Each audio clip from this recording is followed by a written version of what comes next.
Coming up on Main Street, we'll introduce you to 3 groups that rescue, restore, and rehabilitate wild animals in Kentucky. Join us for a trip into the wild. Funding for Main Street was provided by the Corporation for Public Broadcasting and by viewers like you who support quality programs such as Main Street that appear only on public television. Hello and welcome to Main Street. I'm Barbara Deeb. On this edition of the program, we're going to take you to 3 very different rescue and rehabilitation facilities for wild animals in Kentucky. The Primate Rescue Center in central Kentucky is a 30-acre sanctuary for more than 50 monkeys and apes, including 11 chimpanzees. Animals from Kentucky and around the U.S. are brought here to be taken care of by a staff of dedicated professionals and volunteers that want to provide these wild primates a quiet, sheltered place to spend their lives. Kentucky's land between the lakes is home to 2 places that are both habitats for wild animals and educational centers for the public. The Elk Bison Prairie is a 700-acre enclosure of native habitat lost more than a century ago, where wild elk and bison roam year-round. The Woodlands Nature Station, also located in LBL, is an up-close encounter with native plants and animals that can be an introduction to the wildlife Kentucky has to offer. The staff and volunteers at Raptor Rehabilitation of Kentucky rescue and rehabilitate injured raptors. They also raise orphan birds of prey and release them back into the wild. One of their main missions is to raise public awareness about the importance of these magnificent birds through educational presentations given around the state. We'll meet some of their birds and the people who care for them. We're going into the wild on this edition of Main Street.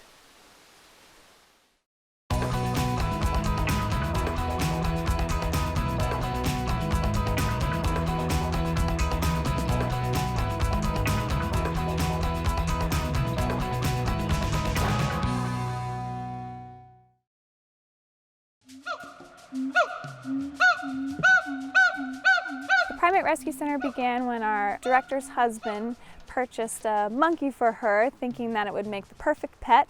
When they quickly realized that their young gizmo was not the perfect pet that they thought he was going to be, and he definitely quickly outgrew his cute, cuddly stage. And they began to research the exotic pet trade and began to discover the dark side of the monkey pet business, and began to discover all of these monkeys in need in pet situations all across America. And they decided to take it upon themselves to begin rescuing these animals and providing appropriate homes for them. And monkey by monkey, we became the sanctuary that we are today. Our mission is to alleviate the suffering of primates across the world. And we do that through education and making sure that we're properly placing animals, and we also collaborate with other sanctuaries to find out the best practices and things that we can do, and also share our knowledge with them as well. We currently have almost 50 primates here at the Primate Rescue Center. We have 11 chimpanzees and almost 40 monkeys.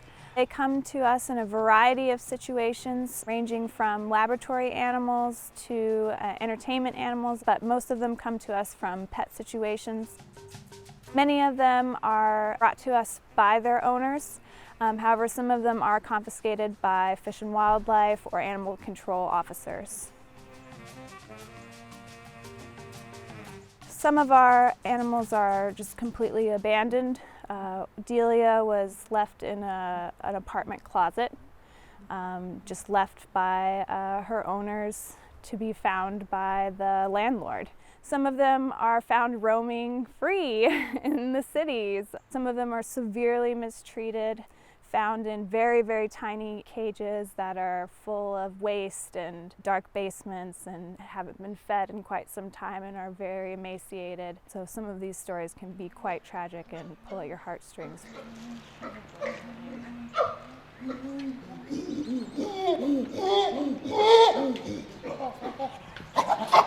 one of the ones that always gets me is about our chimpanzees. We have 4 chimpanzees that were rescued, and there was actually 5 of them that were living in this horrible, horrible condition in Georgia. It was a bunker this lady had built with no windows, so there was no sunlight. Their enclosure wasn't cleaned, so for about 10 years they were cleaning it up themselves and pushing the waste to one side. They weren't being fed a proper diet and weren't even getting water on, every day. And to see the pictures of what they look like, Debbie didn't even survive once we got in there to try to rescue them. Victoria came and she was 80 pounds. Zulu has rickets. Hazel has diabetes. But they all are thriving so much. But to see those pictures, and as wonderful and kind and sweet as they are and the interactions they have with us, to think that that's where they came from is absolutely heart-wrenching to me. You just wonder how someone could do that. We don't accept that when people do that to dogs and cats. So why are we letting people take on primates and allowing them to be treated the same way? Typically we get the phone call here and I get to find out lots of information, so we ask a lot of questions. What is the species? How old are they? Have they been housed with other monkeys or by themselves? And then we also ask if they've been altered in any way. We do have one monkey here whose owners found a vet to remove all of his teeth. So there's a lot of questions we ask. Something that people don't realize when they get a baby monkey, that it does grow up very quickly and they do get aggressive, they can become very unpredictable, and they certainly are wild animals inside of your home. And so I think people very quickly realize the mistake that they made and quickly call us to find the solution to the problem. There's certain species that we can't care for here in Kentucky, and so we want to make sure that we're finding the most appropriate, sanctuary for them to spend the rest of their lives in, because that's something we do. When we take them in, it's for the entirety of their lives, which can be anywhere between 20 to 50 years that we are making that commitment for, but that's a commitment we make to them. One of our main goals is to provide companionship for the primates that come through our doors. We do not like to see any of our primates housed singly, so we try all sorts of things to make sure they have companions. So if that means they're going to live with someone that doesn't necessarily look exactly like they do, then we try it out. So even though they don't look alike, they do have the similar ways of talking to each other and behaving with each other. We really focus on trying to provide the highest quality of care for these primates. We offer them a varied diet of fruits and vegetables, so a majority of our day is preparing those meals. We have a lot of volunteers that also help us prepare those meals in the morning, and after spreading those fruits and vegetables in a variety of ways to encourage foraging behavior, which is a natural behavior for primates in the wild, we like to encourage as many wild behaviors as we can for our primates. To provide them the most enriching environment and an environment most like to what they would experience in the wild. We also clean their enclosures, provide them enrichment that they need to thrive in their environment.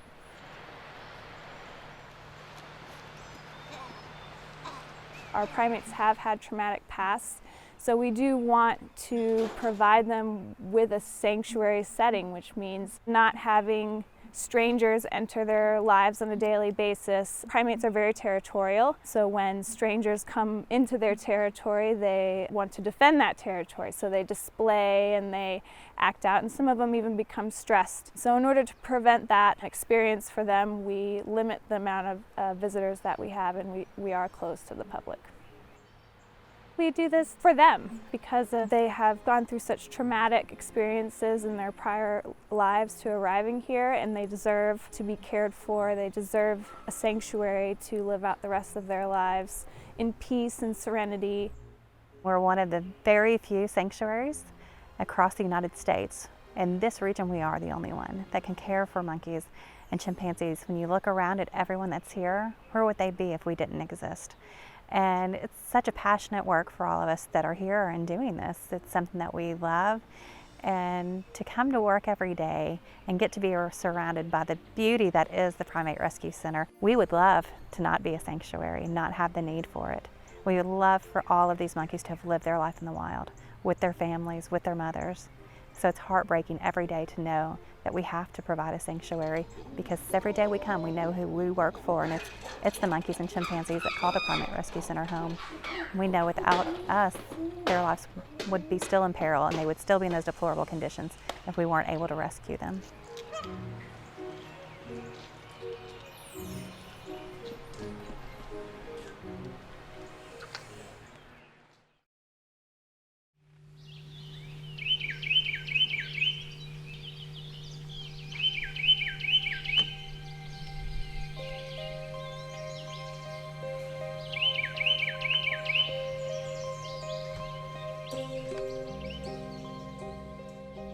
Well, Land Between Lakes was created originally as a way to boost the economic potential of this area. It was also created for recreational purposes, but also as a way to teach the folks around here, as well as people from around the nation, about the environment around them. And it gave them a good opportunity to experience it here at Land Between Lakes. This is a wild place. It's a place where people can have a true experience out there in the wild, and you know, in today's modern world, it's so important to get kids out into the woods and to get families back out into the countryside. It's something that they just don't experience or appreciate as much as probably is necessary. There's so much for the wild to offer, and so much that we can learn about ourselves. In 1996, elk were released into a 700-acre enclosure that had been restored as an example of the original prairie habitat. Since that time, the elk and bison populations have thrived, and it's now a popular destination at Land Between the Lakes. We're maintaining our bison herd around 35 adults, and then they produce about 20 young calves each year. The elk they're really hard to track what's going on with them. They're very secretive when it comes time to have calves.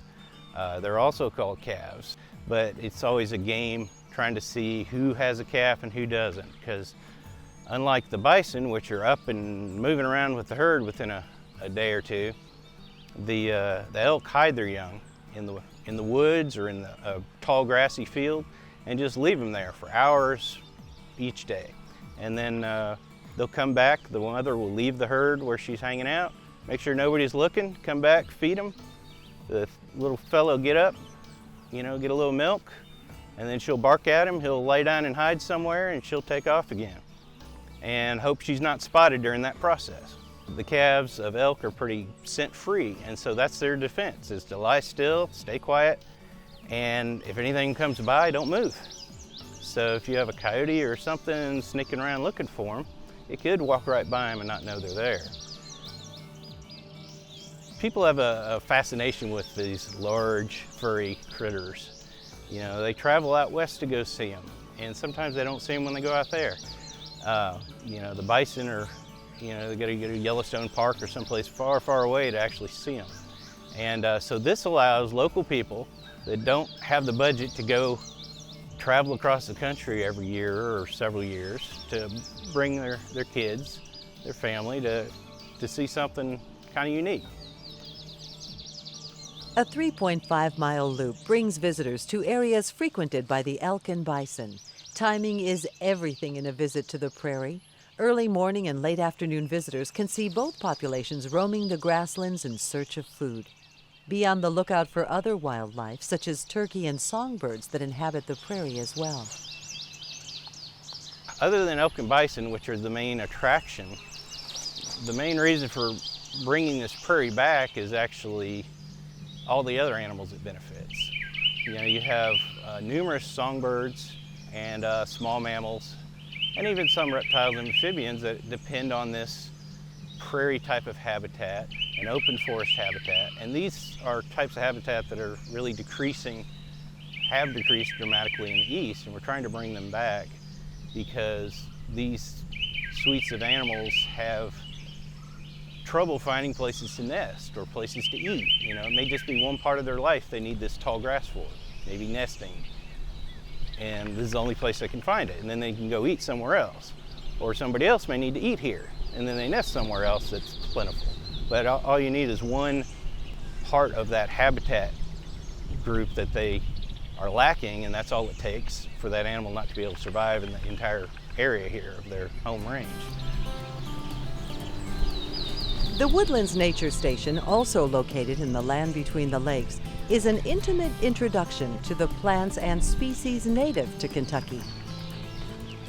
The Nature Station itself is a kind of a museum of natural history for their region. And we have a number of different species, wildlife species, that are native to the area, but they're also orphaned and injured and cannot be released back into the wild. So that's one of the reasons why they have them here. Each one of them has their own individual conservation story, and when folks come to visit the nature station, they get to learn a little bit more about why the animals are here, but also a little bit more about the animals that they have here at Land Between Lakes as well as in their own home. One of our highlights is our bald eagle. She's been here for about 28 years. She was confiscated from somebody who had her illegally as a pet, and she'll probably be here for another 10, 12 years because they have a long lifespan. We've got bobcats. We're one of the few places in the country that have red wolves, a very rare species, probably one of the rarest mammals that we have here in the United States, also known as the southern wolf. We have a number of different owl and hawk species, several different types of reptiles and snakes for those folks that really enjoy the colder blood type. But one of the things I think is particularly favorite for me is that when you come to the nature station, you see our backyard. We have a number of different things that are attracted to a backyard, such as hummingbirds and orioles and purple martins and little brown bats, and you see a lot of squirrels plus native gardens. 2 years ago, this bird was a wild bird, and she ran into a barbed wire fence and got pretty tangled.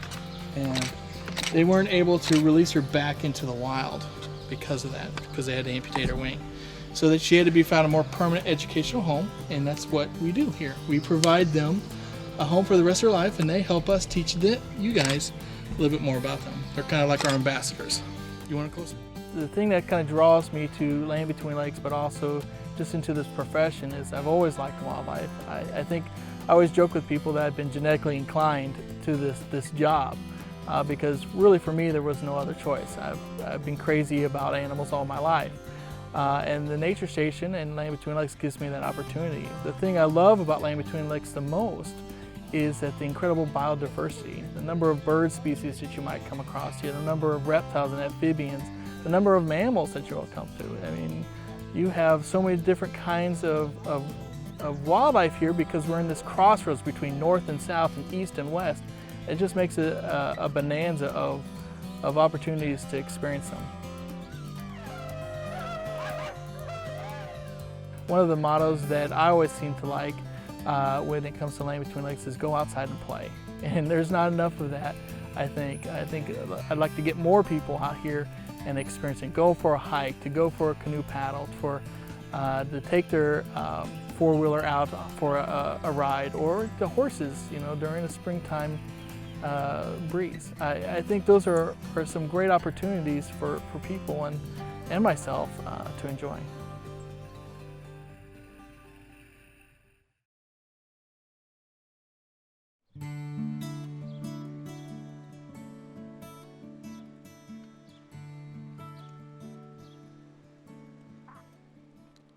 Raptor Rehab got started about 25 years ago, and I was a volunteer at the Louisville Zoo, and I saw a need for a rehab organization, independent, that could be self-sustaining.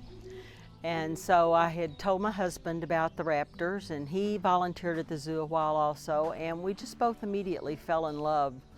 I don't know why, but I tell people that want to volunteer with us, you have to have the passion. If you don't have the passion, nothing in the world will make you do this. It's depressing, it's dirty, it's hard, and you have a lot more failures than you have successes. We get in birds that have been hit by cars, shot, poisoned, trapped, leg hole traps, barbed wire fences,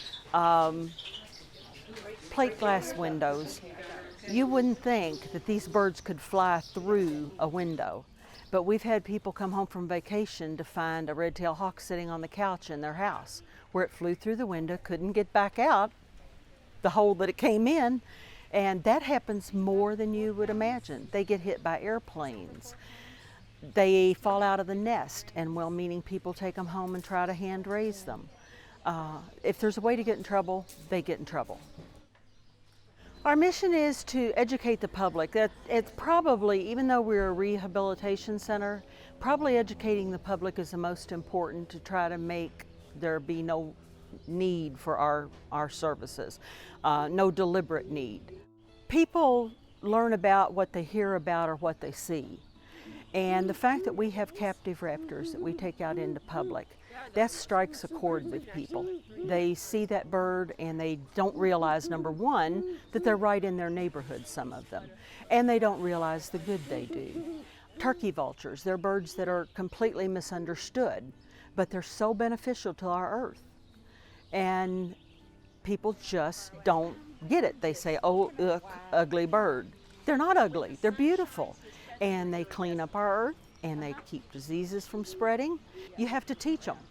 If you don't tell people and you don't share what you feel, then you're wasting your time. I mean, we can patch birds up and put them back out in the wild, but that's not going to teach anybody, don't shoot them, don't use pesticides.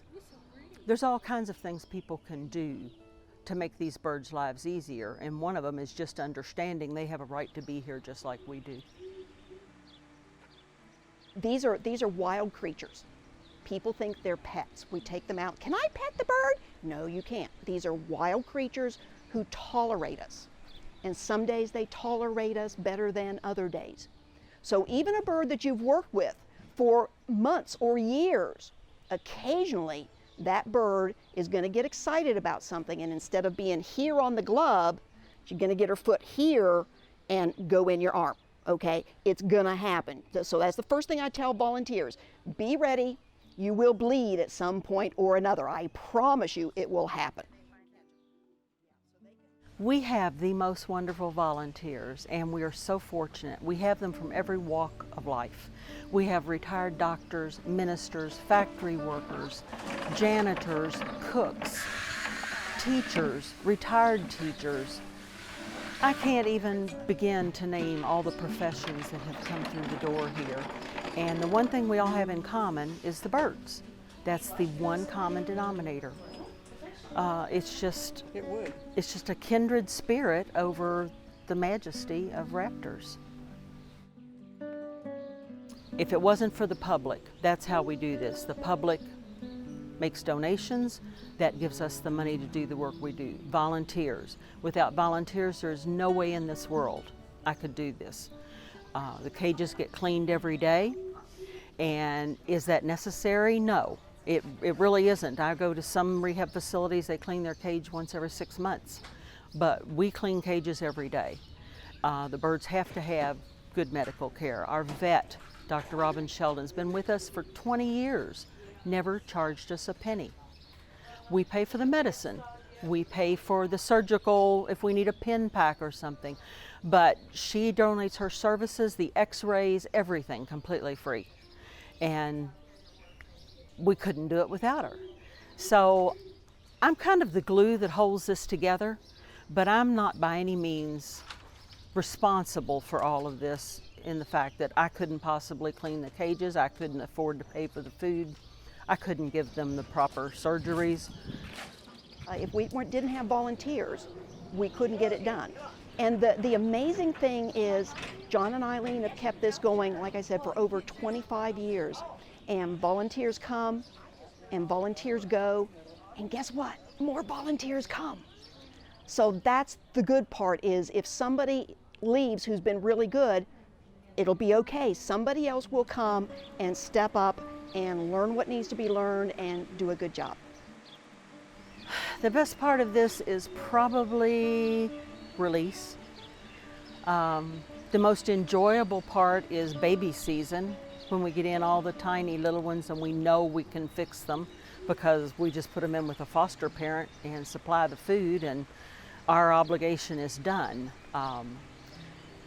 I really would say the release. Last summer we released 3 bald eagles at once. First time in the state that's ever happened, and it was just awesome to see these 3 huge, beautiful birds fly free. I can't answer what makes me want to do this with anything that makes any sense. It's just something in my heart. It's that after all of these years of doing this, I still see a bird and I'll say, isn't that the most beautiful whatever you have ever seen? And everybody jokes because, you know, Eileen just saw the most beautiful red tail, and we probably take in 50 red tails a year, and we've done this for 25 years. So, you know, is it really the most beautiful? It's the most beautiful at the time. These birds are fierce, they're independent, they're really majestic. That's about the best word I can come up for them, is majestic.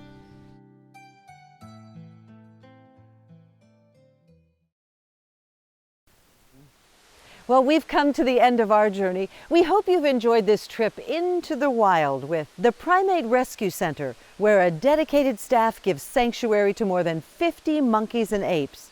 The land between the lakes Elk and Bison Prairie, and the Woodlands Nature Station, which is an introduction to the wild creatures and native habitats of Kentucky that are slowly being restored. And Raptor Rehabilitation of Kentucky, where rescuing and rehabbing native raptor birds is a full-time job. We'd love to hear from you. We welcome any questions, comments, or story ideas. Check out our webpage at the address on your screen. Until next time, I'm Barbara Deeb from Shanty Hollow Lake just outside Richardsville, Kentucky. And remember, we're just around the corner on Main Street.